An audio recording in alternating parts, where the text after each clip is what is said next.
Good evening, everyone. My name is Chris Suggs, and I have the honor of serving as this year's senior class president for the class of 2021.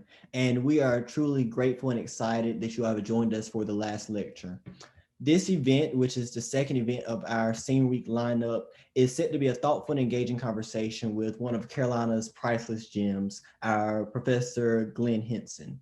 Kalia Johnson, our Chief Marshal, will share a little bit in a second about Professor Hinson. But again, I just want to thank you all so much for joining us for the last lecture. The event is set up in a way that Professor Hinson will answer the question, if you could give one last lecture, if it was your last lecture ever to give to a group of seniors at Carolina, what parting advice would he give us? And we're so excited to have him here to share his words of wisdom with the class of 2021. And at this point, I'll turn it over to Kalia. Awesome. Thanks for that, Chris. And thank you to everyone that joined us today for this event. I, for one, am super excited to introduce such an amazing professor. Definitely my favorite professor that I've had during my time at Carolina, Professor Glenn Hinson, of course.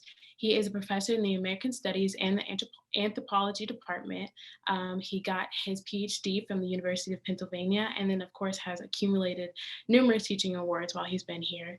I've had the opportunity to take two of his classes. One has been the history of hip hop, and then the other one will definitely holds a special place in my heart, and I know Chris and Tamaya's as well. And it was called the Descendants Project. And I definitely would say that it's a huge legacy that Professor Hinson has had while he's been at UNC. This course, it was a cure-based class where we researched the lineage of lynching victims and really dug into racial terrorism that's happened within North Carolina specifically, and then additionally got a chance to travel to DC and interview those very people that we were researching. So it was definitely a life-changing course. Professor Glenn Hinson has been a life-changing professor, and my Carolina experience would most definitely not have been the same had it not been for him. So I'm super excited for him to talk to y'all today and for y'all to get a little taste of what I got throughout a whole semester.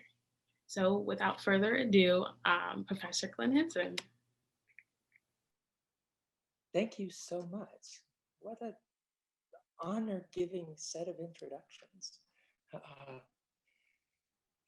So today, I think I'd like to start with a story from a number of years ago. A story when I was doing field research in a rural part of Mecklenburg County.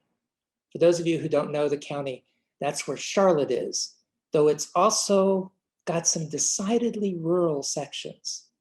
And it was into one of those sections that I was headed in search of a Mr. Leon Barry, an elderly maker of oak baskets. Now, I should probably say at this point that I'm a folklorist, that my search for this particular basket maker was part of a broader project trying to document the often unappreciated worlds of grassroots artistry in the state. Mr. Barry, I heard, was in his late 80s, and he'd apparently been crafting baskets in a process that began with cutting down young white oak trees and ended with these graceful and durable baskets made from thin and supple strips of their wood since he was a child. A long drive down a rutted dirt path brought me to a humble plank house in a small clearing. The yard had an old pickup, a few lengths of young tree trunks, about 5 or 6 inches in diameter, about 6 feet long, a tin wash basin, and some truly curious baskets. Curious because I'd never seen anything quite like this before. They looked like oversized bullets, each standing 4 to 6 feet tall, cylindrical with a gently rounded head and no visible openings, just poking up in the yard. Not what I would ever think of as a basket. And yet they were clearly woven like baskets, with thin strips of split wood tightly crisscrossed to create what looked like an elegant, if somewhat puzzling sculpture. But why? I had no idea. It didn't take me long, in the conversation soon to ensue with Mr. Barry, to ask what these baskets were. You ain't never seen a fish basket before? He asked, obviously struck by my ignorance of things so commonplace. No. A fish basket?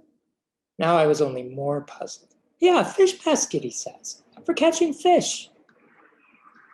At this point, I was sure he was messing with me, trying to pull the leg of this earnest outsider who wanted to talk to him about baskets. But his eyes, deep set beneath the cascading folds of his aged brow, were completely serious, and I was completely lost. How, I stammered, trying to find the question, how do you catch fish in one of those? Shaking his head at my obvious denseness, he stepped over to one of the baskets, picked it up, and revealed the end that had been resting on the ground. Right there, he said, the fish go in here and can't get back out. So matter of fact to him. So additionally puzzling to me, because that end held what looked like an inverted cone, stretching into the body of the cylinder with pliable pieces of wood gently leading to a tiny opening just a few feet in. I still didn't understand. The conversation that followed taught me a lot about fish baskets, about how someone could set them in a creek with bait inside, how fish would make their way into the inverted mouth, pushing those pliable wood strips to get to the bait, and how they'd then be stuck there, unable to find their way out. These were actually fish traps, ingeniously created to catch fish without having to wait with a pole and a line. It all eventually made sense. And in my many subsequent visits to Mr. Barry's, they became, even to me, fairly familiar.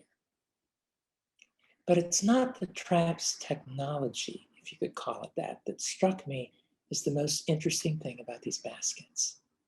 I'm not telling you about them just to weave a story about a curious encounter. What really set me to thinking was their shape, or more precisely, the elegance of their shape. Mr. Barry spent a lot of time weaving together tall cylinders that were precisely and evenly crafted, with gently rounded tops and trap mouths that were concentric and balanced in every detail. The question that kept coming back to me was this: why all this work? Why all this elegant proportionality for something that nobody's ever really going to see? Think about it. The only folks who are going to be spending any time with these baskets are the fish. They're the ones seeing them, the ones poking around them, the ones swimming into them. But ain't nobody going to convince me that they're also admiring them. So why all this care in their creation? Why create a thing of beauty just to stick it out of sight in the water? Well, you might figure, when that basket's not in the creek, you're going to store it somewhere where folks can see it. Nope. When I asked Mr. Barry where folks kept their baskets, he said, after looking at me like that was the craziest question he'd ever been asked, in a barn or an outbuilding, out of the way and out of sight. After all, when you've dragged that basket out of the water, all dripping and wet with fish flopping around inside and creek weeds clinging to its sides, you're just going to hide it away somewhere. It was, after all, just a tool. But there ain't no just in something this elegant. That basket's going to catch just as many fish without the even weaving, without the symmetrical form, without the graceful top. And when I sat with Mr. Barry in later visits and watched him peel the thin strips of wood of split lengths of recently cut oak, the strips that he would later weave into these baskets, my question only deepened. Because after he had hand pulled these strips of wood, which he called splits, out of that piece of tree, he'd take each one, set it on a piece of sturdy leather that rested on his knee, and scrape it with a piece of thick glass, like from an old-time Coke bottle, busted so you'd have a piece of glass that you could grab onto. Holding this hunk of broken glass in his gloved hand, he'd scrape each strip smooth until it would almost feel like glass itself, silky to the touch, with no splinters in sight. More work. And all I could think of was, for the fish? Did they really care? Why all this extra work for something that's not meant to be seen, for which there's no audience except some unappreciative fish? It took me a long time, over many conversations with Mr. Barry, to begin to grasp the answer. An answer that's all about making wonder, all about bringing beauty into the world, all about, in a curious sort of way, a responsibility to infuse into a hard world a bit of grace at every opportunity. Mr. Barry knew that his baskets didn't have to be so beautifully proportioned, and that his splits didn't have to be so carefully smooth. But he also knew that every time he gave one to a friend or sold one to a neighbor, he changed the world just a little bit by adding a moment of gentle elegance. The more time I spent with Mr. Barry, the more I learned to see the world differently, to recognize the spirited agency that goes into so much of what I had so taken for granted. Suddenly, the everydayness around me wasn't so everyday anymore. The world began to appear as a kind of sensual stage for the presence of wonder, as I began to see, feel, hear, and taste the care that went into the creation of what had always seemed so mundane. That strikingly styled hair, that artful turn of phrase or cleverly told story, that dip on the dance floor or that rakishly tilted hat, those aromas wafting from the stove, or that overlooked stone detail on a campus building. Everything invited a new appreciation for the conscious efforts that went into its unfolding in the world.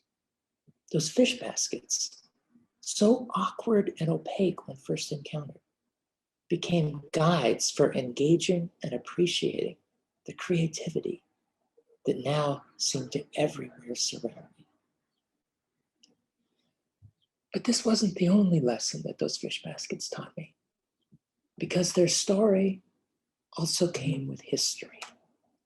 Mr. Leon Barry learned to make those baskets and also learned the aesthetic, the responsibility to elegance and understated beauty from his grandfather.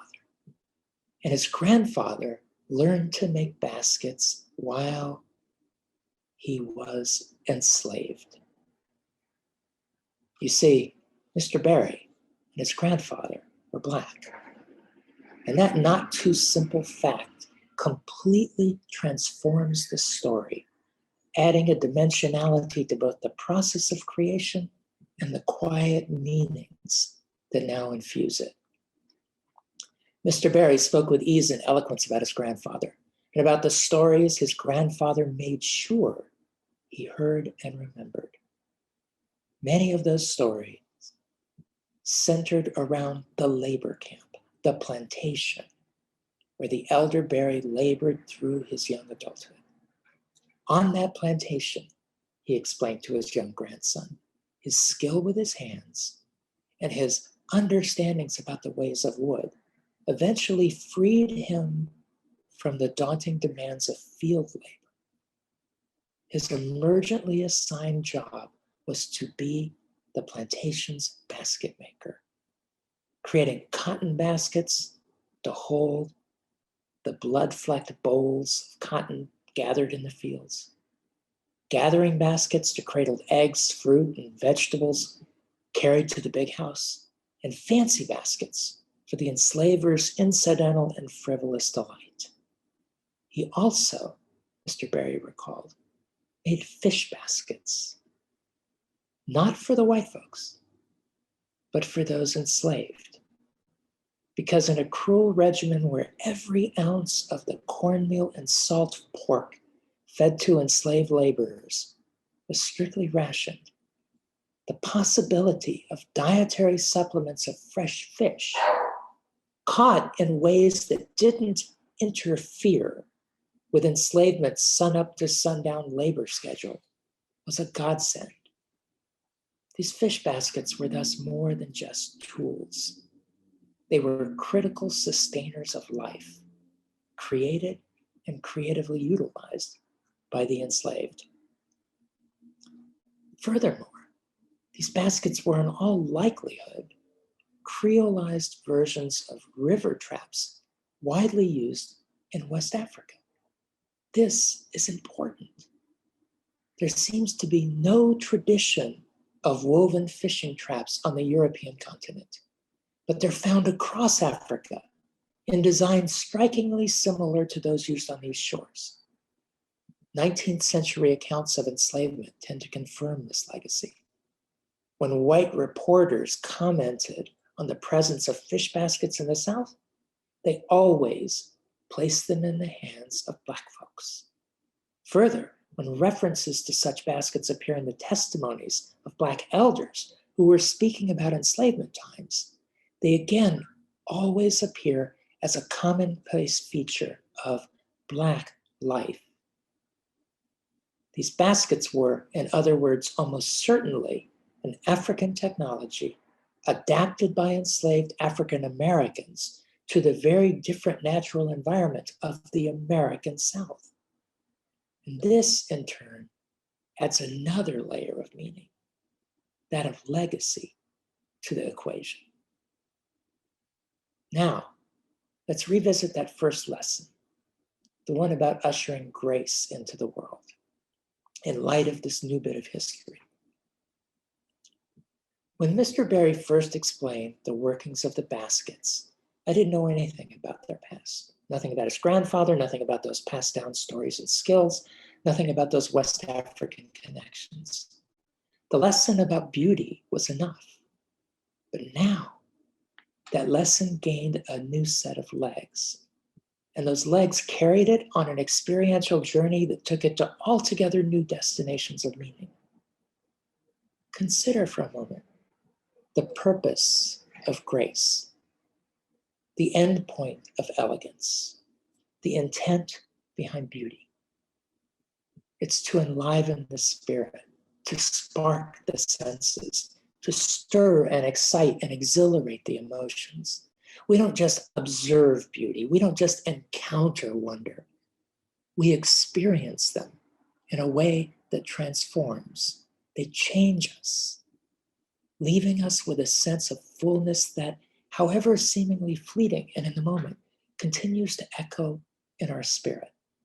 The fullness of beauty, and here I'm using that term in the broadest sensory sense, feeds the soul.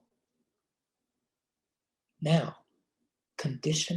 consider for a moment the conditions of enslavement, a system of perpetual and unrelenting terror, where the guiding white assumption is that the enslaved are fundamentally less than human. In white eyes, Black laborers are creatures without feelings, without wisdom, without souls. The constant message conveyed by the enslavers is that the enslaved are fundamentally incapable and less than creatures who act at the whim of instinct and only at the basest of emotions. For Black folks living within this imposed and all-encompassing context, every act of joy, every act of creativity, every moment of experienced beauty becomes an act of resistance. Think about this. To create is to redefine oneself on one's own terms. To create is to declare one's humanity and capacity to feel. To create is to step outside of the constraining box of someone else's definition. Whenever enslaved laborers in the field raised a song to relieve the relentless tedium, they were claiming sonic space as their own.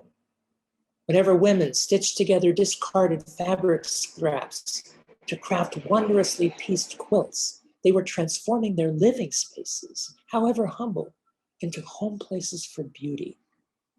Whenever workers, while churning butter or cooking at the fireplace or grooming the horses, entertained each other with witty, improvised rhymes, they were proclaiming their artistry as wordsmiths.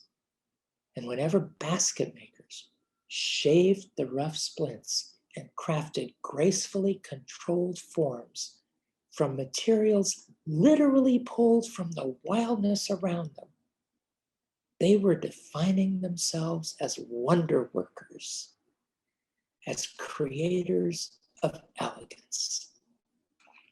Every such act, whether fleeting like the song or sustaining like the basket and the quilt, was an act of both affirmation and defiance, an affirmation of one's humanity and a defying of those who would deny it. This was the reality lived by Mr. Barry's grandfather. But it was also the reality lived by Mr. Barry himself. For we know that while emancipation promised freedom, it never offered equality. Mr. Barry's long life stretched across the indignities of Jim Crow legislation and practice throughout the 20th century. It endured the ongoing dehumanizations of segregation long after his grandfather's passing, yet it always held on to those lessons about artful spirit and those lessons about resistance.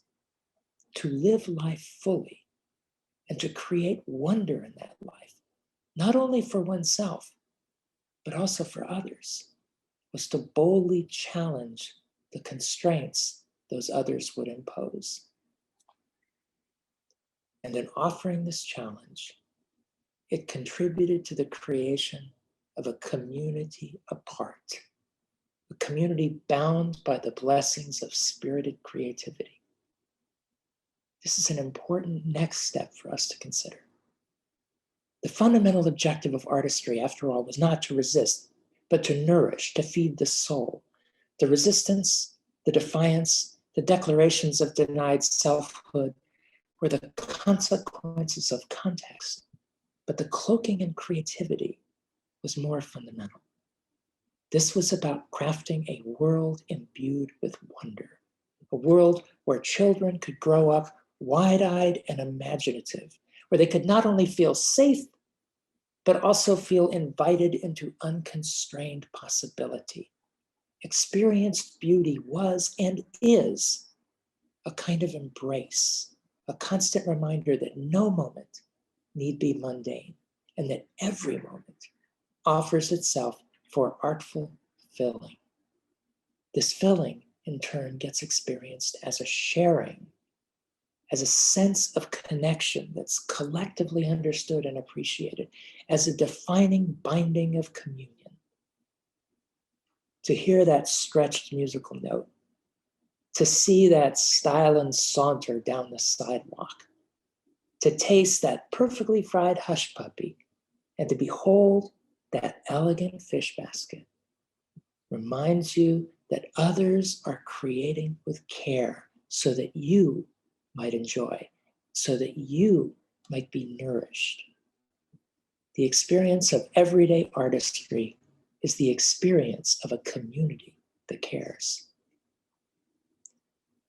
Last week, the students in my Descendants Project class led a discussion about Black joy as resistance.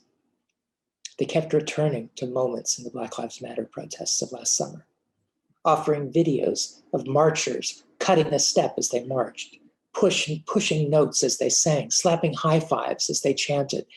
They were, the students argued, infusing joy into their resistance, empowering it with the passion of shared community.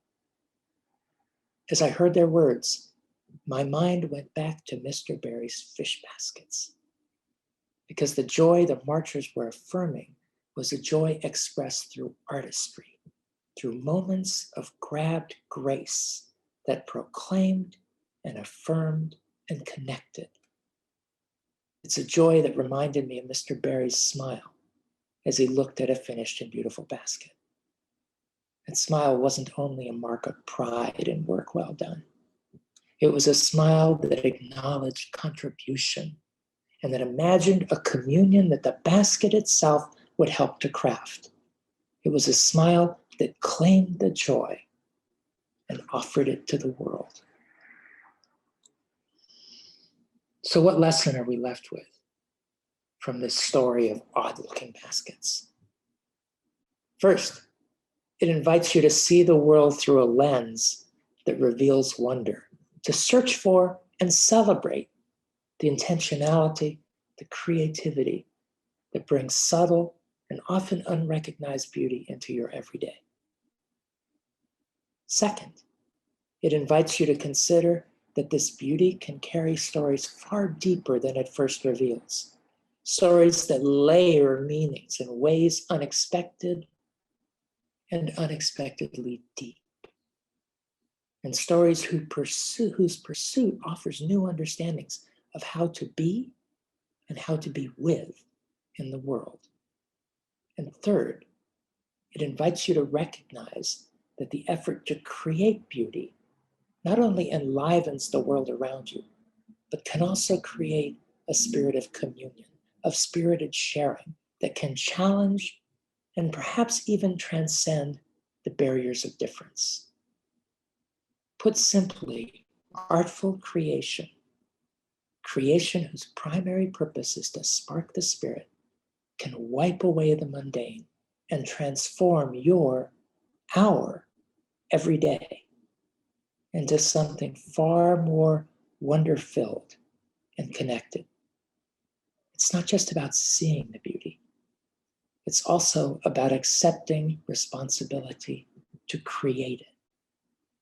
And whether created in ways tiny or magnificent, fleeting or sustaining, quiet or resoundingly present, the opportunity is always there, offering its invitation.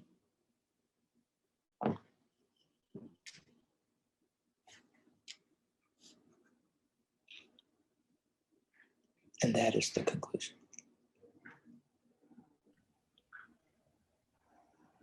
That was awesome.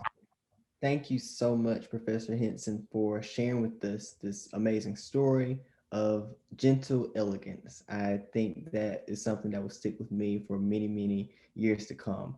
At this point, I want to turn it over to Tamaya Troy, our senior class vice president, to open up the floor for any questions and feedback about the lecture. Yeah, so thank you once again, Dr. Hinson. That was just honestly amazing. And just thinking about how that story translates into society today. I'd love to hear any questions from the audience to see if we can kind of pick his brain a little bit while we have him for this last lecture for us. So feel free to unmute if you would like to ask a question, or you can drop it in the chat and I will read them out loud. I'll allow a few minutes for that.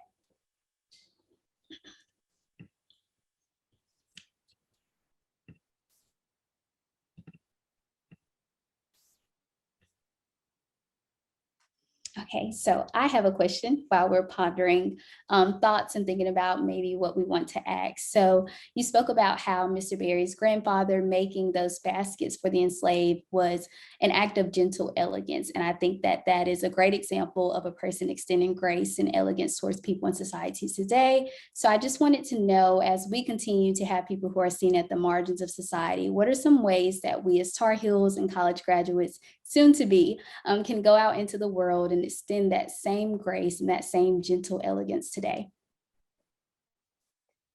You know, I think that we all carry the capacity for artful creation. We carry a capacity for creation in ways that we often don't think of as artful. So whether it's just the appearance that you offer in the world when you step, whether it is the way you craft your words, whether it's the way you write messages, whether it's the way you cook a meal for friends and family, whether it's, it is all these ways. The thing about wonder and the thing about elegance is that it knows no limits, but literally everything we do and every act we engage in the everyday invites us to think about how to do that, maybe a little more artfully, and maybe to do it in a way that will bring a smile or that will cause a thought.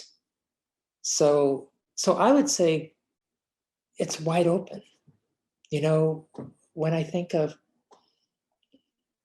one of the things Mr. Barry used to do as well, he was a storyteller, and he would tell his grandfathers and his fathers and his own stories.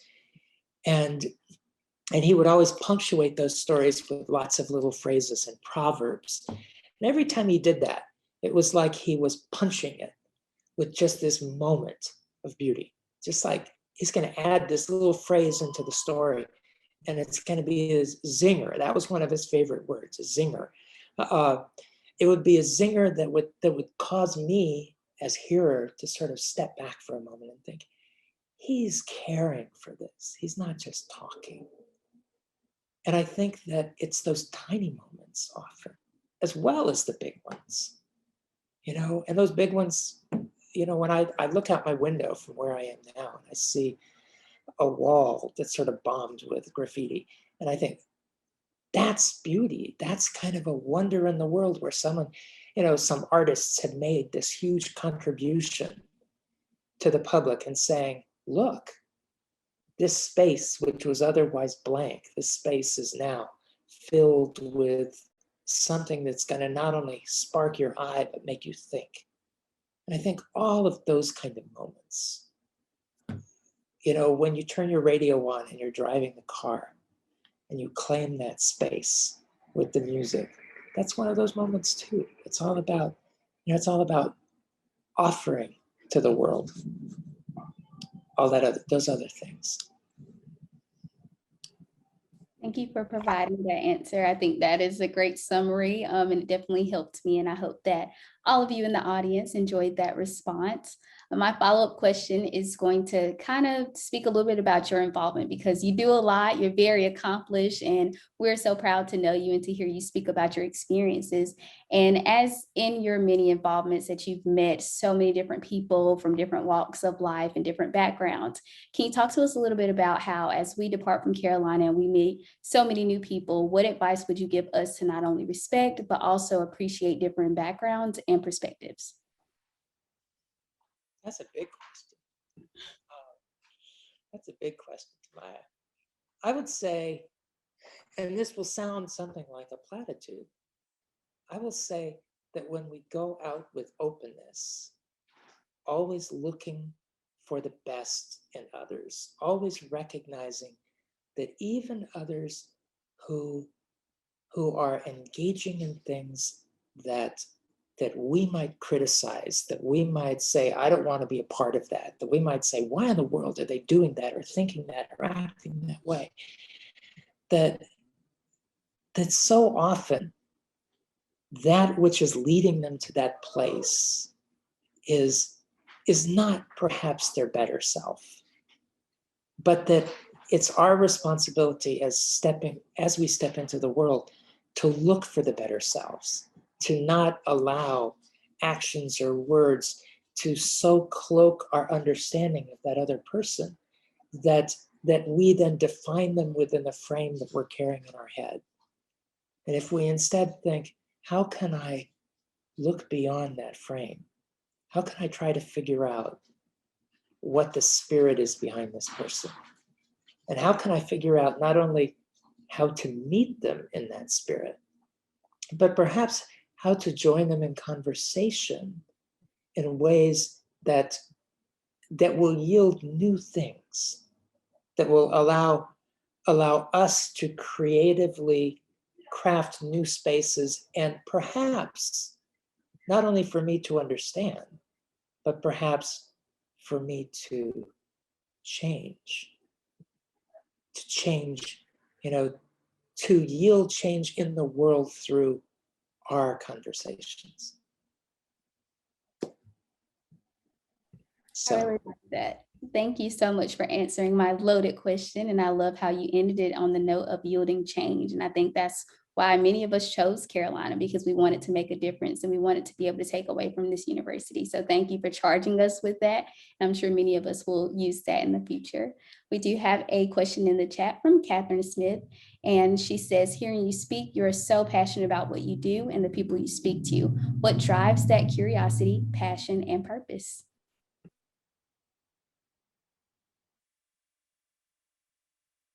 The wonder that's there. You know, I think very simply, the wonder that's there, the recognition that the world is filled with so many stories. The world is filled with so many experts. You know, we like to say that as ethnographers, that people are the experts of their own experience, and that if we don't look at people within frameworks that are imposed by occupation, by role, by gender, by race, by, you know, any of these things, but instead, if we look at people as those who come with story and expertise that's earned from a lifetime of action and engagement, then we have to step with a kind of respect, and we have to step with a kind of curiosity. And for me, it's always been that curiosity, that sense that there are so many things to be learned. There's so much wisdom that rests outside of the frameworks that our society tells us is contained within. You know, we're told, oh, the wisdom rests in the university, or the wisdom rests in, you know, perhaps in government, or, you know, it rests here or there. And every time we're told that, then it's as if the real wisdom of the world is erased. And if we step into the world thinking there's beauty, there's wisdom, there's so much to be learned, if we simply listen and engage it, that it transforms who we can be. It makes the world a far more interesting place. And it also helps us when we step towards change, when we join the struggle for transformation of the injustices that have always reigned around us. It means that we build relationships differently. It means we hear stories differently. It means we have a whole new set of tools and a whole new set of collaborators, because we're listening differently and we're not carrying the assumptions. Thank you so much for that. We have another question. And Hannah Smith asks, as we stop being students and start moving into the world beyond, do you have any advice for finding work that you enjoy? And this, I think, also goes along with that passion and purpose question. So if you can kind of direct students on how to find that passion, purpose, and that work that they enjoy.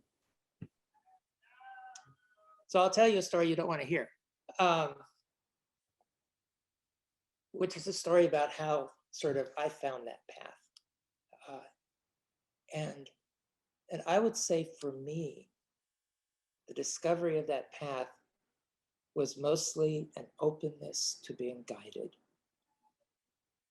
You know, I stepped in the world when in your position, and I sort of had some passions. I knew what I wanted to do. I knew what I didn't want to do, but I also tried to maintain an openness to maybe what I was supposed to be doing. And it was about listening to that. It was about trusting these voices inside, that when an opportunity emerged and it suddenly felt like I knew that I've never considered this, but wait a minute, there's a reason this opportunity has stepped in front of me. And maybe what I should do is step into it instead of assume that I shouldn't. I would say that my entire life has been a life of trying to listen to the guidance that is not from me, and is not from my peers, and is not from my elders, but in part is just there. It's sort of listening for the messages that say, take this path now, maybe. And trusting myself that or trusting who is guiding me, perhaps I should say, that I will then step into that path. So I would say the lesson would be step with openness. And when you are open, if you are open to hear the guidance, that you might discover it in the least expected places. I see Kalia smiling, so I think that spoke to her as it spoke to me. I have chills a little bit, but I'm totally okay.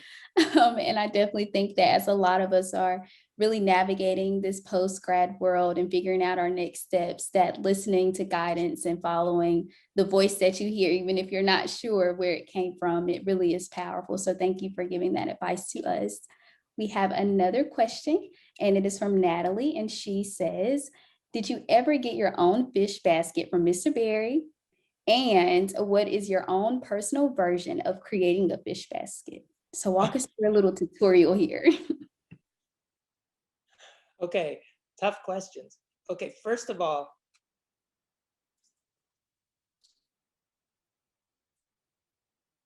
this is one of Mr. Berry's fish baskets, sort of purposely placed right behind me. So yes, in fact, I got a couple of fish baskets from Mr. Berry because he made different kinds. And so the more we talked and the more he told me what he learned from his grandmother or grandfather, he'd say, well, you know, there's a fish basket you put in a creek and there's a fish basket you put in a fishing hole. And I'm like, are they different? And he'd say, yeah, they're different. Fish act differently. So yes, I got fish baskets. I've never used them, but I own them because they're filled with a story for me. They're filled with Mr. Berry for me. What is my version? I would say perhaps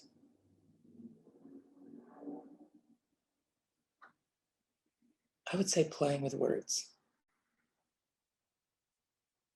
I would say thinking of words as a place, as a vehicle for voicing a measure of elegance. And, you know, in the same way that when I listen to a preacher, and I listen to a good preacher, like a real preacher, and I'm swept away by the eloquence of that person.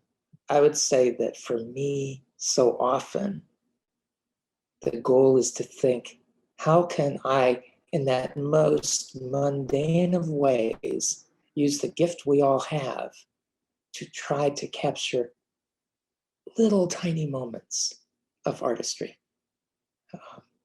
So I would say there probably more than any other is where I see my contributions, or hope to see my contributions. Thank you for that, Natalie. Thumbs up to his response. Perfect. Okay, so this next question is a little deep, so I'm going to give you a moment to just prepare yourself for it. So if you were given the opportunity to go back in time and introduce yourself now as Professor Glenn Hinson to Glenn Hinson, who just walked across the stage, graduating from undergrad, what would fresh out of undergrad Glenn Hinson be so surprised? Would he be surprised, shocked at what you've accomplished, who you've become, or would he say, I knew you could do this? So talk to us a little bit about what you expected and how you think that conversation would go. That's actually an easy question. It's easy because because I knew when I graduated that I was going to be a folklorist. I knew that. I also knew that I would never, ever, ever teach at a university, that I would never be a teacher, that I would never stand in front of anybody and talk. I knew that somehow I'd be out there talking to people, but that I would always be listening. And in fact, I would say that even when I went, I would extend this far beyond undergraduate. I would say even when I did graduate study, I had no intent ever of teaching. Because I was doing graduate study in order to do the kind of work that I wanted to do, which was out there in the field. I wanted to work with artists. I wanted to work with musicians and dancers and makers of different kinds, but I didn't want to teach about them because I felt that was not what I was supposed to be doing. So if I were a young me and I met myself and someone told me, hey, you're teaching at a university, the first thing I'd say is, you're a liar. I'd say, I don't believe that, because that was so far away from anything I envisioned. And it remained far away, literally, until after graduate school was over. There was never an intent to be here. So I would be having an argument with my young self, who would be saying, wait a minute, you're supposed to be committed to doing this and you're doing that. And he would be saying, you have sold out. And I'd be saying, wait, there's another way to think about this. And he'd be saying, no, there isn't. Because I know what I would be saying back then. And I'd be completely self-righteous and saying, no, you have sold out completely. So that would be the conversation. It would not be a gentle one. Thank you for that answer as well. So I hope with that, we take a lot from this conversation, show ourselves that grace, learn about ourselves, really take that opportunity after undergrad for self-discovery, finding your passion, and not being afraid to just take that risk, that chance, and listening to the voice that you hear. So thank you, Professor Glenn Hinson, for your kind words, your wisdom, and just sharing all of your experiences with us. It was very great, and I hope everyone enjoyed it. So now we're going to pass it to Kalia Johnson because we have a giveaway, a few maybe for some of you, and she's going to tell us who won. So thank you once again, Professor Glenn Hinson. All righty, Glenn, that was great. Tamaya called me, I didn't expect her to call me out, but I was cheesing because I did have chills. Definitely an openness to being guided. Like that's something that I'm definitely going to carry with me. Especially on this journey that we call life, where I think we always try to have so much control. So thank you again for that. I loved it, and I'm sure everyone else loved it. But on to the giveaways. So as a thank you to all of the participants that joined today, we have some class of 2021 blankets. And Katie, if you don't mind showing everyone those blankets just so they have an idea. Yeah, they're great. I have one, very warm. So what we did was we placed all of you guys in a random drawing, and the 5 winners that were chosen were Alva Horton, Hannah Smith, Megan Parsh, Rachel Slover, and Samuel Ndukwe. So before you guys leave the Zoom, if you don't mind, go ahead and DM Katie Lucci your address so that you guys can be sent your giveaway items. So now I'll pass it back to Chris to close us out. Thank you so much, Professor Hinson. Thank you, Kalia, for facilitating the giveaway. But Professor Hinson, thank you, thank you, thank you. Thank you so much for the thoughtful words of wisdom that you've shared with us tonight as we culminate our undergraduate experience at Carolina. I'm truly grateful for these words and the impact that you've had on many of us as we've matriculated to the university. I think that your impact on our campus, across our state, and across the American South has helped to move us as a region, as a country, as a community, more towards justice, more towards reckoning, and an appreciation for our rich culture. And as I shared at the start of the lecture, you are truly one of the priceless gems that make our university great. So thank you.